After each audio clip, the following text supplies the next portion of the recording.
what are the common problems that disrupt or block our ability to have better balance in our life, right? Not just grinding out in business, but let's have a life as we're doing it. How do we stay focused and prioritize our marriage, our family, while still growing a thriving business, right? That's kind of almost like the holy grail for entrepreneurship, is being able to get all that done, right? So the reality is, all the stuff we talk about, all the stuff that we implement, we've actually learned from others or through a book or something. There's just a conglomeration of information and knowledge and wisdom that we've acquired to put into our lives, and then sharing it to you, sharing it to our clients.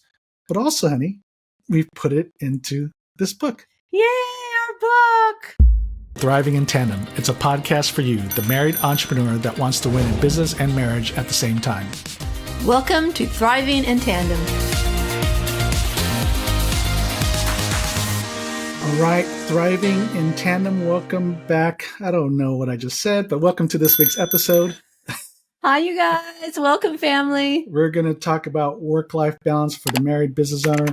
I know it's one of those issues and topics that's hard to wrap your mind around, or wrap your life around. And how do you do it? How do you define it? How do you do it? Is it possible? What are the common problems that disrupt or block our ability to have better balance in our life, right? Not just grinding out in business, but let's have a life as we're doing it. How do we stay focused and prioritize our marriage, our family, while still growing a thriving business, right? That's kind of almost like the holy grail for entrepreneurship, is being able to get all that done, right? And so, yes, honey? Yes. Okay. Just making sure we're on the right track. No. I didn't want to interrupt you. You're on a roll there. So we're going to talk about some of the common problems that we've heard around with married entrepreneurs and achieving work-life balance, and then what are some of the common solutions.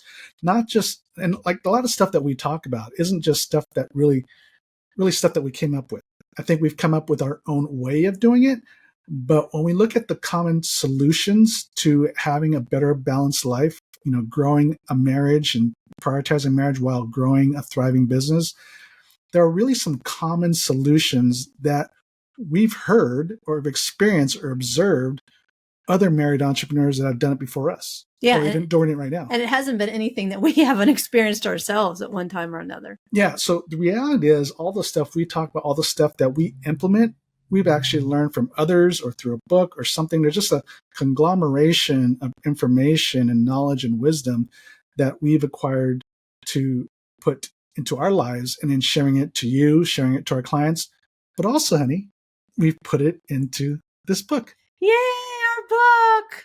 So Tandem, the Married Entrepreneur's Guide for Greater Work-Life Balance. You can go to thetandembook.com to pick yourself your copy, and also the audiobook version. And that's kind of part of the reason for this episode, is to celebrate the release of the audiobook of Tandem. And it's in our voices, you guys. So talk about challenging. We had never done that together. And that's a whole story. Can I tell them about that? Go ahead. So we literally, our producer guy told us, go in the closet and do your audio. So we had this little walk-in closet. Robert and I would get in there. He'd bring in his laptop, get the computer all set up, because it's great, you guys. It's a fabulous tip if you need to record something, because we have carpet in there. There's no windows.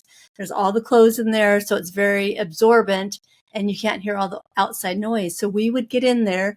We'd huddle up for like an hour and a half at a time to do each chapter. So the book came out, the hard copy book and the Kindle version came out in September 2022. So we're 2 years in. So what a way to celebrate, almost like a relaunch or the rebirth of our book Tandem, by putting out the audio version. And we've had so many people ask us when the audio version is coming out. So if that's you, get a copy right now, or go download it right now. Or if you're an Audible member, it's free for you. I mean, it's in your subscription. So pick yourself up a copy or the audio version of that. And there's, in the audio version, one of the good things about it is there's some bonus content at the end of each chapter that's not in the book. And it's some funny things about us that's happened along the way, you guys. Yeah. So definitely pick yourself up a copy or download the audio version. And so what we thought we'd do, we're really using this as an excuse to relaunch Tandem. And so what we wanted to do today is really talk about work-life balance and all the things that are, not all the things in our book. I mean, we only have 30 minutes, but we're going to hit on some topics that are in the book. But everything in the book is stuff that we either had to learn ourselves or through others, and that we teach and coach our clients. And then, of course, you all here on the Thriving in Tandem podcast. But so what we'll do is we'll kind of go through some, maybe some, what are some of your favorite topics, honey, that you enjoyed as we wrote this book, and that we tackle, right, when we're with clients. And then also, and I'll do the same. And again, like I said in the beginning, just talk about some of the common problems that we've seen, not just in we've been doing this for about 6 years now, of really focusing on helping married entrepreneurs create greater work-life balance. So it's been about 6 years, 4 years on this podcast, and then of course 2 years in the book. So with all the things that we've heard over these last 6 years with this issue, we'll talk about some of the common problems, and then, of course, the common solutions. Well, it'll be interesting to see what you come up with, because we just shared a little bit before this of what we were going to say, not too much. So I'm interested to see what you picked. So let me run down the table of contents for this book so you know what you're getting. First, it's chapter 1 is how we got here. So that's going to be our story. Which we could have wrote, you guys, kid you not, a whole book on our story. We put a little bit of it in this book, Tandem. But there's way more behind the scenes stuff that happened before we got to becoming a couple, getting engaged, getting married. There's a lot of And in fact, a little teaser, we even have a little story here of the story behind the title Tandem. Because if you see the cover for you on YouTube, right, you see the tandem bicycle. So there's metaphors there using the tandem bicycle. But there's a story about us in tandem bicycles. So you're going to have to read the book. So anyways, that's chapter 1 is our story. And I think our stories are important because from this vantage point that, when just two people coming together have grown up with two different experiences, two different ways of looking at life, the world, business, work, and also different ways of communicating because of the way we grew up in different households, right? Our house communicated a lot differently than your house, right, honey? Completely. And so what we learned growing up, now we come together and oftentimes we clash. And the clash isn't about the issue that we're talking about. The clash is usually about we have just different communication styles and we're just not connecting. Well, and it's so cute when we're dating. It didn't bother me then. Then after I married you, it was like, oh my gosh, that's so irritating. So chapter 1 is really good into your story. And this is important for the two of you as you're listening, understanding that. So you get a better understanding of why your communication styles are so different, right? And then that way, once you understand that, it's easier to kind of address or adjust how you communicate.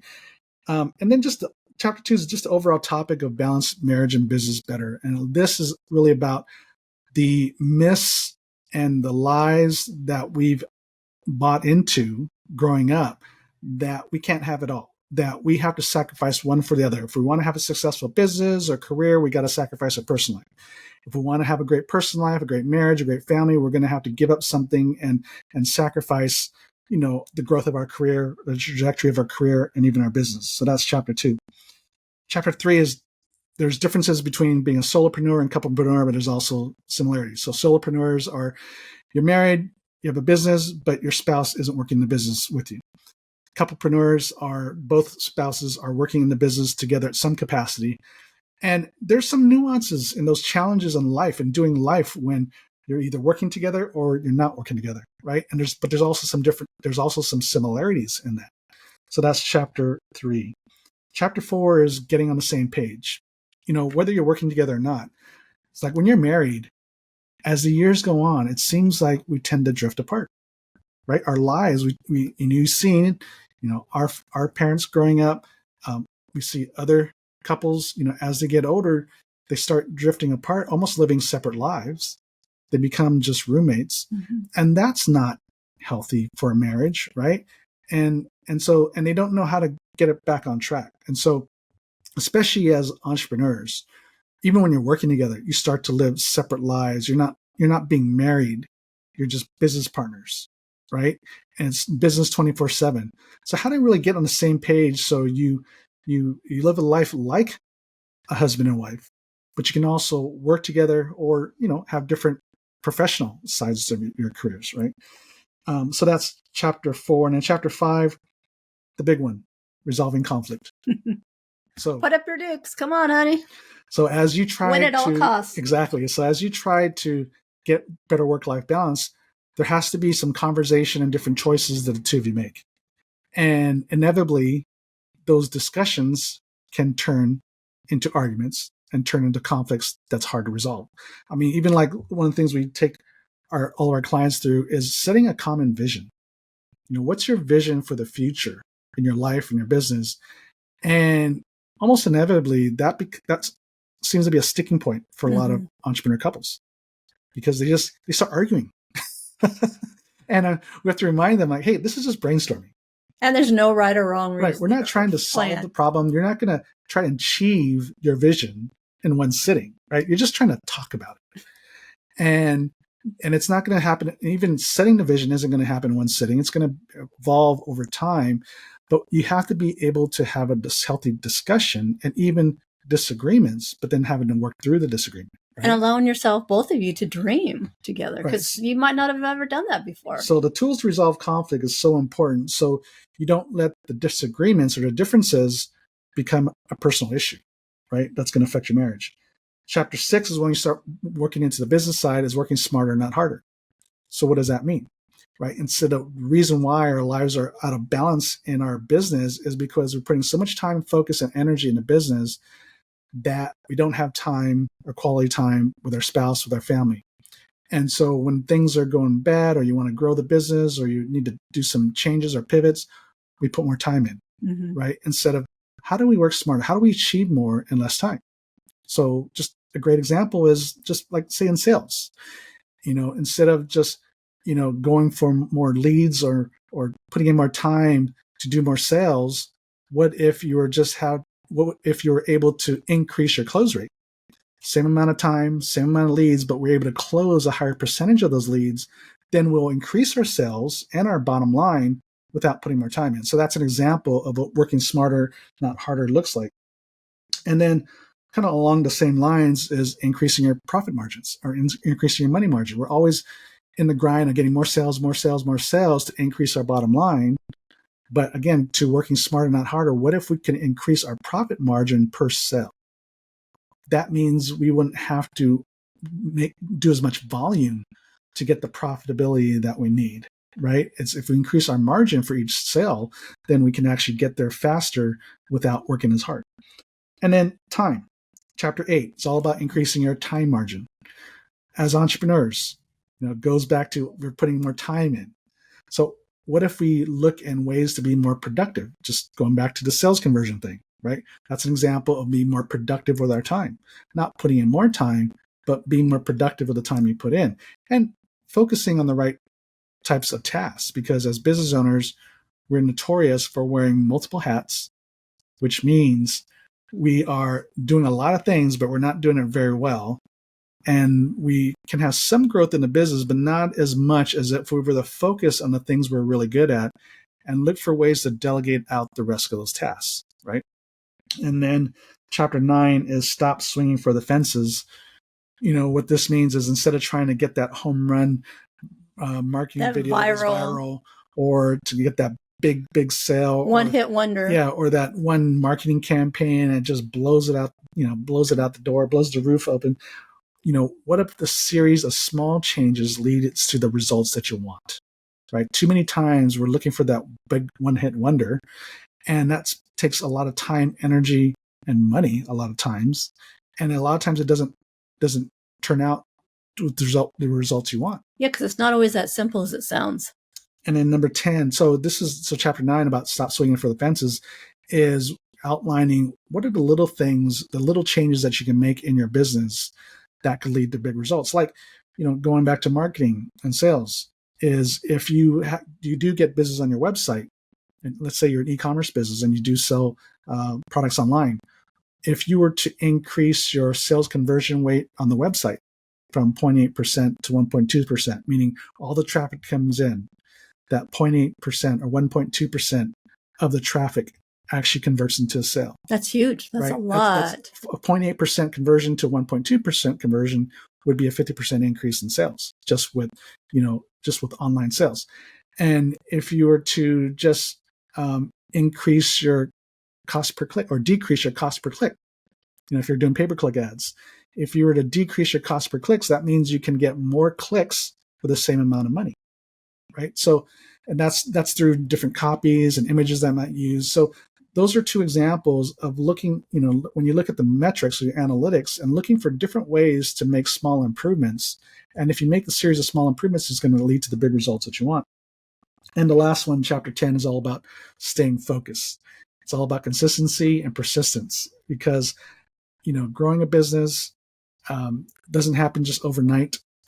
And make the changes you need to make, you're going to have to do some things. And of course, even the changes you make in your life, setting boundaries and all that, those are things that it can get easy in life to get sidetracked from what's most important. Well, and I think too, being committed, because we're going on year 4 of our podcast, which a lot of people do not make it that long. Mm-hmm. They make it like 6 months. And they're like, oh my gosh, this isn't going the way I thought it was going to be. It's a lot more time. It's not blowing up like I was hoping with the number of downloads. And so they just get out. Yeah. But then when you look back at the people that have been podcasting now for 8 years, I mean, a lot of those are really big podcasts. And I think part of that's because they've been around so long and they're so consistent. Yeah. So if any of those topics sound relevant to you, then, it's the cost of purchasing a $20 book, right? One key item that can change, any one of those issues, it's worth the $20. Or if you're an Audible subscriber, it won't cost you anything. Yes. Because you're already paying for your subscription. Go on Amazon. Or Kindle's $10, right? So anyways, go to the tandembook.com. You can choose whether you buy a hard copy or an audio version. But honey, and please leave us a review. We would really appreciate you guys doing that. So honey, what are some of the common problems that we've heard from the married entrepreneurs we've helped, or even just colleagues and friends of ours? Well, I think one of them was when we went on our book tour. Mm-hmm. And people thought we were nuts. At least to me, women kept coming up to me because we were gone for 6 weeks. And they're like, oh my gosh, I could never do that. I would end up killing my husband. And I think it really helped us on that trip. We had a wonderful time. It was way better than I could have ever imagined. I'd never done a road trip like that for 6 weeks before. And I think a lot of it was because of communication and how to resolve conflict. And I remember before we left on our trip, the Lord saying to me that it's up to me whether I have a good trip or not, meaning I can let the small little things bug me and irritate me and get upset, or I can work on trying to get it resolved right away, or let it go. Because a lot of things really is not it's not worth getting bugged about. I mean, I'm in the car with you for like 8 hours, and I'm like, what am I going to do? Just not talk to you for 8-10 hours sitting right next to you? And so I thought, okay, Lord, I got you. This is my aha moment. It's up to me what kind of trip I want to have. And so those tools that we talk about in chapter 1 in our book really paid off for me. And a lot of that came from our counseling experience for premarital. Yeah, so you talk conflict. That's the resolving thing conflict. Resolving conflict, common communication. Issue. Yeah, I mean, in any marriage situation, in any business situation, right, disagreements can turn into conflicts, and those are the common issues. And that's also the inability to resolve them well. That's what results into couples kind of starting to lead separate lives, because there are issues that become like sacred cows, things we don't talk about. We kind of put it on the rug because every time we bring it up, it becomes an issue, right? And we're never able to resolve it. And so having the tools to be able to resolve conflict is so important. And whether you work together or not, when you have the right tools to be able to resolve conflict, you can do anything together, and you'll be able to do great things together. So since you brought up the road trip, my wife got upset at me for eating one of her Snicker bars. This is not in the book. I did, you guys. Don't judge me, but we had a couple. Robert did all the driving, which I was so happy and grateful for, because that's not something I really like to do. But he told me before we left, there's going to be some long days and I'm going to need you to drive. And I said, okay. And it was one of those long days. And so we stopped at the liquor store and I got 2 Snicker bars, which don't judge me, you guys. I don't normally eat those, but I need energy. I need to be awake. So I thought I need some caffeine and some sugar because we were getting ready to go in some places where there wasn't a lot of liquor stores around or gas stations, and I didn't want to be without. So I bought one to eat right then, and then I put the other one in the cooler, thinking, okay, this is my emergency bar. If I need it, I can have it later because I don't want to fall asleep at the wheel. So I'm eating mine, and the next thing I know, I look over, and Robert has my second Snickers bar, and he's eating it. And I already ate it. Oh, you already ate it. You asked, did you eat my Snicker bar? Because I'm like so focused on the road. And he said, yes. And I'm like, I can't believe you ate that. He's like, well, why not? I'm like, because that's my emergency bar. Like, what if I need energy and there's nothing out here in out in the country? What am I going to do? So she was upset at me for a while. I was upset. And then I don't know if I said it. I said, are you going to stay mad at me for the Snicker bar? Because we can't stop. I hate it when he says stuff like that because it's like, at some point, we will be able to stop and get another Snicker bar. And I'm like, and then I'm thinking, do I really want to get upset about this Snicker bar? I do, but is it really worth it? And so then I thought, okay, I guess I'm going to have to let it go. And then he's like, I'm sorry. And I'm thinking, what's he over here like a little mouse hiding it? No, I wasn't trying to hide it. I was sitting next to you in the car. I just ate it. I didn't have any thought behind it. She just thought the second one was for you. there was like, it was 2 bars, but in half. It was one of those big Snicker bar packages, but there's actually little 2 halves in there. So anyways, I just ate one of the halves, and you had 2 full bars, 2 halves bar. Anyways, so conflict, that's for you. That's one of the common problems you want to touch upon. For me, one of the common problems we hear that kind of makes us sad is the owner just working. Well, both the business owners just working a lot of hours. They're just in the grind. A lot of times when we have these discovery calls, you can just see it on them. They're talking about it, but you can see it on them. And when we're starting with clients, you can just kind of feel it. And then a lot of times, the business owner, whoever the main owner is, the CEO, a lot of times you can almost sense like they're on the verge of breakdown. Mm-hmm. Right. And we've had a number of conversations where we said, you've got to pull back, because if you have a breakdown, you're no good to anybody. Right. You're grinding out for the business. But at the end of the day, if you can't be there because you're mentally, emotionally, physically exhausted, then you're no good to anybody. Yeah. And that's going to really affect the family because everything's going to fall apart then. Yeah. So, working a lot of hours, being on the ground, that's the common issue. And of course, that's why people come to us. That's that. And I think it's those 2 things. It's the grind, and we just can't get on the same page. And it's the conflict, the inability to do conflict. Those are probably the 2 major issues, right? When it comes to the inability to have work-life balance, is how do we get off the hamster wheel in this business? How do we make it more productive, more sustainable, more profitable, not having to put as much time in? So it's wearing us out, wearing the family out. Because even if the kids or the spouse isn't working the business, they're worn out too, because they're having to pick up the slack, or they can just feel it on you too, right? People can see it. You can't hide it.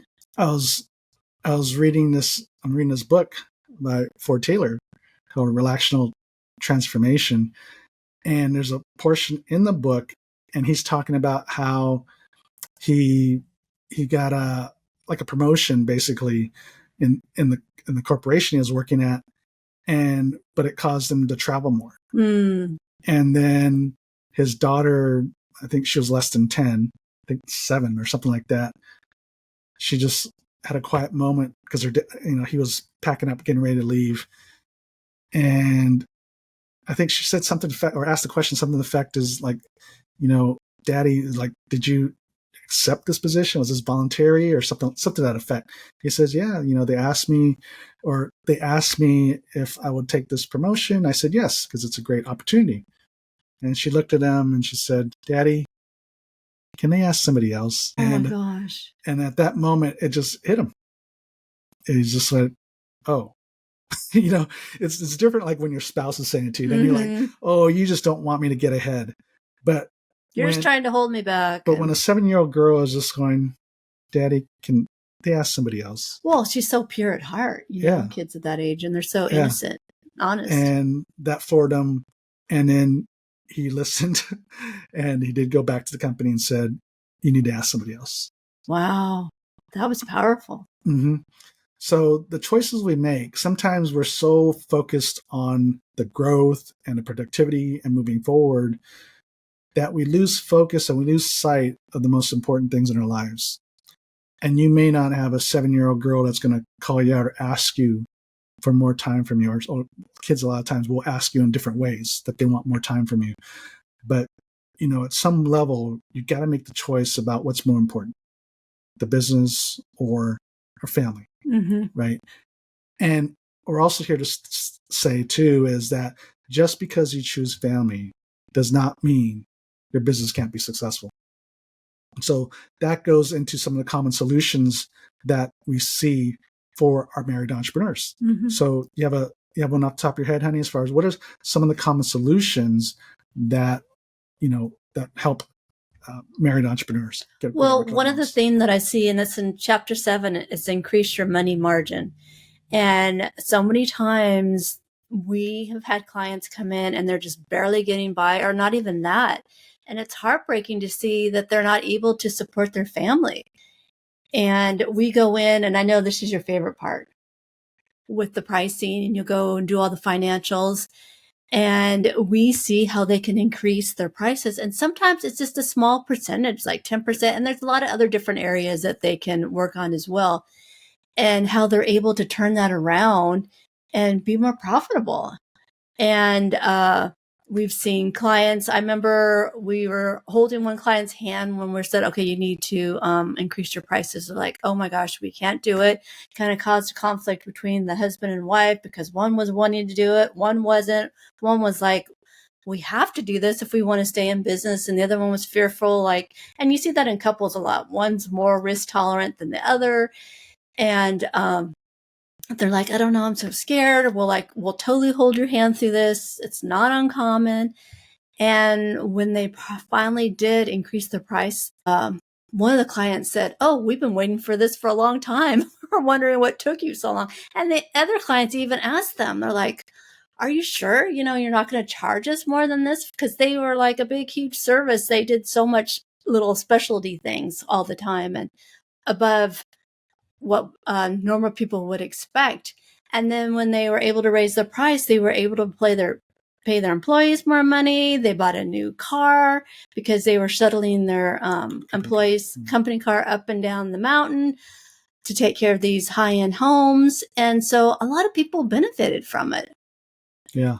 So, yeah. And nobody complained about the price at all. Just the one that said, oh my gosh, we're surprised you just didn't do this a long time ago. We've been expecting it.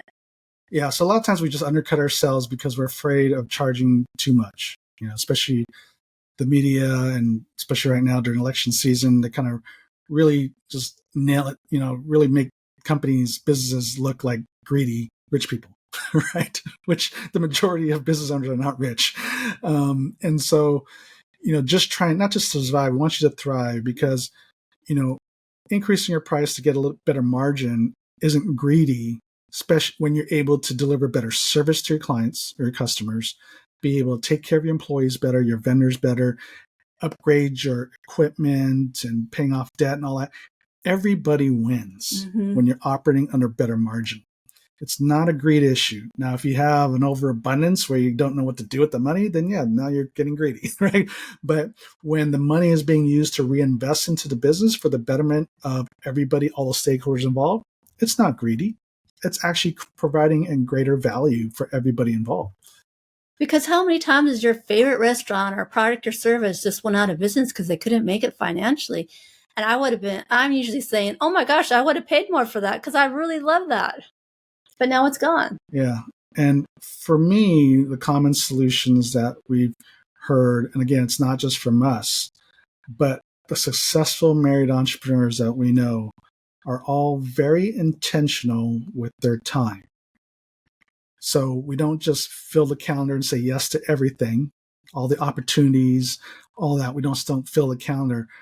We carve out time, right? Like if your spouse and your family is a priority, then put them on the calendar first. Mm-hmm. So our morning time is protected, our weekends, our Monday meetings, our weekly Monday meetings at 3:30, those are protected. Those are all the things that we feel we want to make sure, no matter what's going on with our business and our life, how crazy it can get, if we can just protect our time in these areas for our relationship, we're going to be good. Right. And then calendar our quarterly getaways or vacations and all that. Be very intentional and plan ahead, put it on the calendar. And then, and then be even like protect how much time you allow for different things. So like for me, doing my Zoom calls, my meetings, whether it's, anything aside from client meetings, whether it's a discovery call, whether it's doing a podcast interview, whether someone just wants to pick my brain or just reconnect, whatever, Tuesdays and Thursdays is my day for that. Right. And nothing outside of that. I mean, every once in a while I'll make an exception, but for the most part, 95% of the time I stick to it. Tuesdays and Thursdays is the time for that. That allows me Monday, Wednesdays, and Fridays to do more of the other things to make sure the business is moving forward. Right. So those are just examples of being very intentional in time instead of just loading up a calendar with everything. And next thing you know, you're super busy, but you're not necessarily getting anything done, Mm-hmm. right? You're not moving the business forward. You're not getting closer to your goals because a lot of the priority items, whether it's in our life or our business, are things that don't provide immediate returns. So what I mean like that, like if I answer an email, that's done. It's off the checklist, right? If I, handle customer complaint, okay, that's done. That's off the checklist. So I've done it. There's been a solution. There's a resolution. I'm done right away. But if I'm doing some research and development for a new type of software we might implement into our business to make it more efficient, right? That takes a while to research, to test it out, to do interviews, to ask people how they like it, right? And those all take time, and you don't get an immediate return when you are just, when you're doing activity, right? You're doing research. It's going to take a while before you to see the fruit of it. So that's an example. So even though that will help the business long term, but because it doesn't provide immediate return, what happens is everything else takes center stage and take priority, and we don't carve out the time to do the things that will move the business forward. And of course, going back to just being intentional with our time in our personal life. The reason why our life gets out of balance is because work becomes the priority and we just squeeze our personal life in. Mm-hmm. Well, that also sounds a lot like boundaries too, which we talk in our book. And, I hear people say, I don't have time. And I'm like, you don't have time for your family? You don't have time. Like we find time. I don't know how, but we find time for something we really want to do. Oh, we volunteered for 101 things, but I don't have time once a week to, go on a date night, or I don't have time for our weekly meeting, but I got time to volunteer for everything else because I don't want to tell anybody no. And who else is going to do it if I don't do it? So as far as common solutions, margin, right? Profit margin, being intentional. Those are two of the common solutions that we've seen that help our married entrepreneurs create greater work-life balance. And that's all in the book. Of course, we just barely scratched the surface on our book, Tandem, The Married Entrepreneur's Guide for Greater Work-Life Balance. Go to thetandembook.com to pick yourself up a copy, whether it's the hard copy, the Kindle version, or the audiobook. Yeah, Audible, iTunes, Amazon, whatever, you name it. So anyways, I hope this was beneficial for you. I mean, hopefully it doesn't sound like too much of a sales pitch for the book, even though it is, but it's all the stuff we talk about anyway. Well, we're giving away all the tips that are in our book, so. It's not all the tips, honey. But the ones we talked about are in the book. There's a lot more, but.